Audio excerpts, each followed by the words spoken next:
Donald Rumsfeld was both the youngest Secretary of Defense when he served under President Gerald Ford and the oldest Secretary of Defense when he served under President George W. Bush. During the Bush era, he saw this country enter not one war but two. His 6-year run under President Bush was plagued by controversy. The wars in Iraq and Afghanistan, the detainees at Guantanamo Bay Prison, the atrocities at Abu Ghraib, and the torture of foreign combatants. But is America stronger and safer today because of these actions? I don't think so. But joining me now is someone who does, the man himself, former Secretary of Defense and author of his new memoir, which as we speak is #1 on the New York Times bestseller list, Known and Unknown. Donald Rumsfeld. Mr. Secretary, it's a pleasure. Welcome here. Judge, thank you. It's good to be with you. I want to talk a little bit about what's going on as we speak before we get into your book and the history of those years when you ran the Defense Department.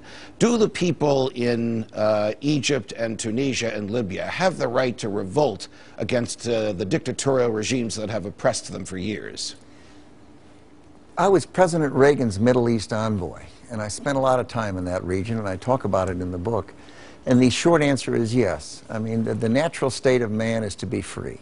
And there's an old saying that there'll be no peace in the world until every man is free, because to every man he is the world. Right. And those people, they've got Twitter and Facebook and 24-hour news and television, and they look around the world and they see opportunities, other people having opportunities. And where is that happening? It's happening in countries with free political systems, right, and free economic systems, and that's what's going on. Are the people in Afghanistan and Iraq free to demonstrate against and depose the regimes that we helped install there? Well, sure. I mean, it's a free country. They can go demonstrate, do whatever they want. They've got free speech. They've got free television, free press. Are they free to overthrow those regimes? Well, in a democratic way, they've got a constitution, and they should adhere to the Constitution. Who was in charge of what was happening on the ground in Iraq after the invasion? Was it Donald Rumsfeld, the Secretary of Defense, or was it some civilian, not too clear to whom he reported? Well, in the first instance, it was the combatant commander, and then followed by that, there was Jay Garner with Reconstruction Office, and following that, there was the Coalition Provisional Authority with Jerry Bremer. What was the problem with Bremer? He did a lot good. I mean, first of all, he was willing to go over there and do that job, and a lot good was accomplished. I mean, if you think about it, the schools were working, they had new textbooks, the stock market was working, people were functioning. Did he answer to you?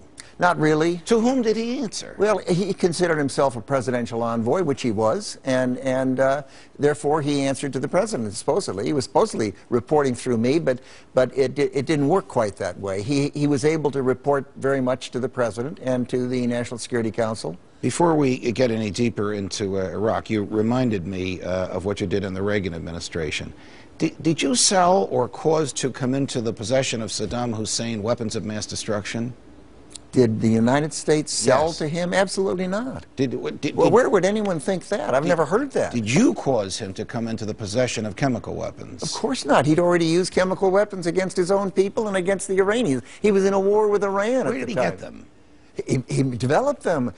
Iraq's a modernized country. They have a high educated population. It's a big country. And he had used chemical weapons against the Iranians, his enemy, that he was in a war with, when I arrived over there. And our government had repeatedly urged him not to use chemical weapons. At the time he was using those chemical weapons, we had a friendly relationship with him. There's a picture of you shaking his hand. Well, I was meeting him. We didn't have a friendly relations. We hadn't had diplomatic relations with Iraq since the Middle East War. You're quite wrong. Let me explain something.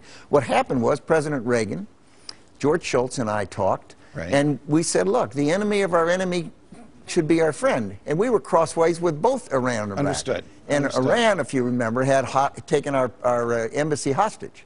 So of course they said, let's go see if we can establish diplomatic relations with them. Are we safer today in New York City and Chicago and Los Angeles because we invaded Iraq and deposed Saddam Hussein? Absolutely. How?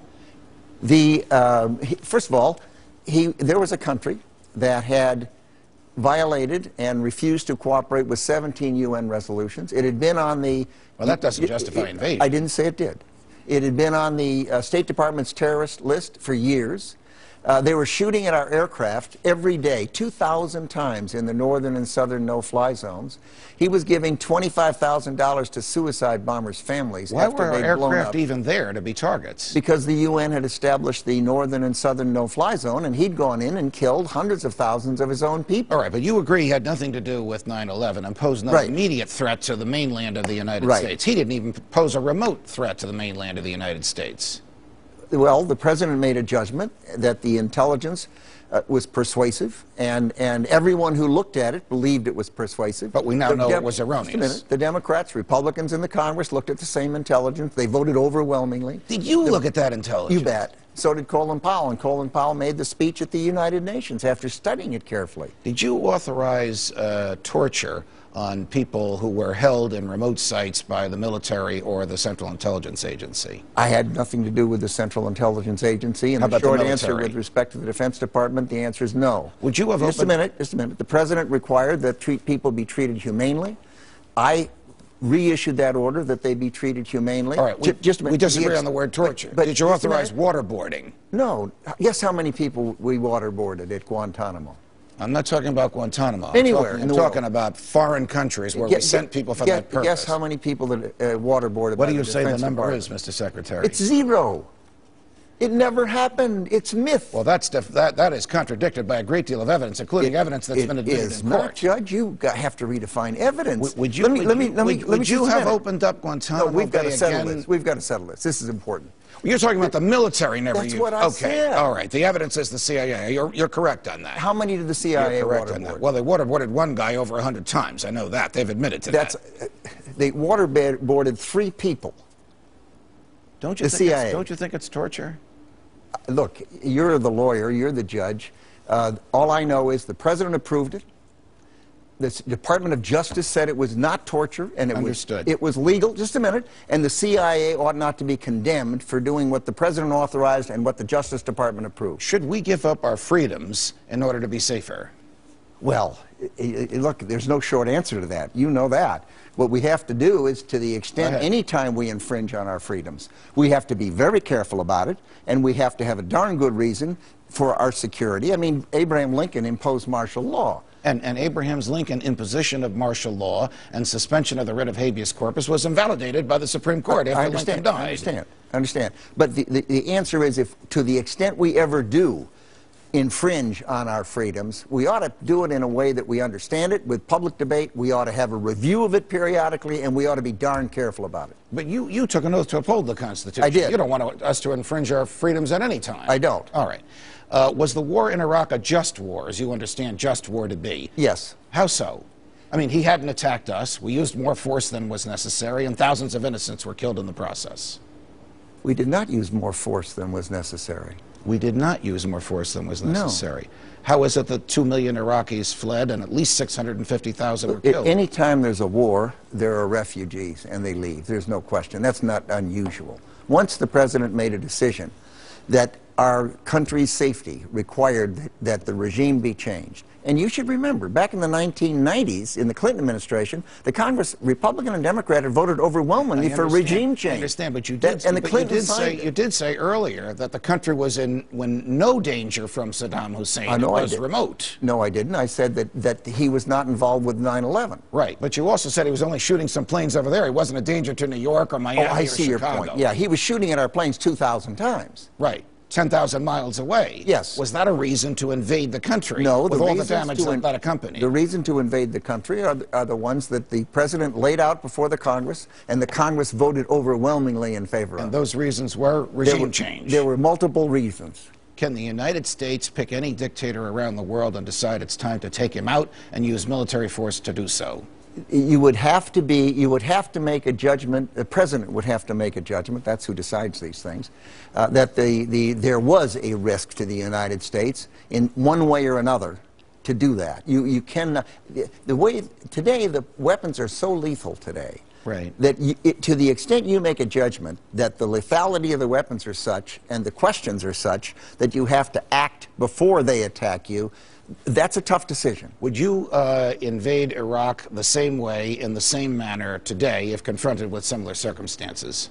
I'll say 2 things. One, I think that the president made the right decision based on what information he had. No one disagreed with him. I did not. Colin Powell did not. Condi Rice did not. The Vice President did not.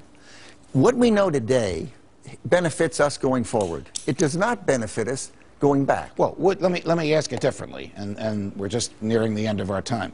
Would you have invaded Iraq had you known that there were no weapons of mass destruction in his possession?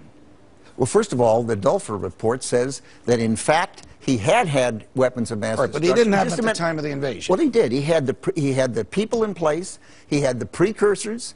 He had the facilities for dual use, and he could have very rapidly, within a matter of weeks, developed the chemical and biological weapons. That is what the official report said by Mr. Dulfer. Secretary Rumsfeld, my fellow Princetonian, it's a pleasure. Congratulations on this book. Thanks for joining us on Freedom Watch. Thank you.